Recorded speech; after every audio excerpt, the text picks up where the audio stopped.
Doktor suggest cadang buat OJDS. Korang pun terkejut. Serius ke masalah saya? Jawapan pendek, bukan semua OJDS untuk masalah-masalah besar saja. Ada situasi di mana ia memang perlu. Signal yang buat doktor cadangkan untuk buat OJDS adalah termasuk susah nak menelan, makanan macam rasa tersekat, muntah darah atau najis berwarna hitam. Ini adalah signal kepada adanya pendarahan bahagian dalaman. Atau berat turun tanpa sebab bersama sakit perut di bahagian atasnya. Reflux yang tak baik dengan ubat walaupun dah try sampai 2-3 bulan.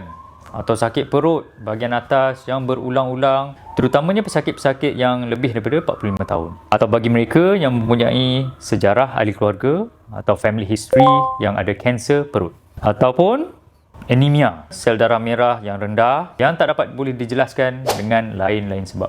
Kalau doktor ada suggest atau cadangkan buat OJDS, jangan tunda. Ramai pesakit yang saya jumpa cakap, tunggu 6 bulan ke, setahun ke. Sebab bila akhirnya buat, kadang-kadang jumpa benda yang kalau caught earlier boleh dirawat dengan lebih mudah. Bukan semua OJDS jumpa kanser.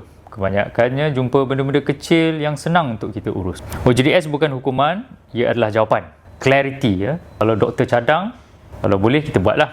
Kalau doktor tak cadang tapi korang ada simptom yang bertahan, tanya doktor tentangnya.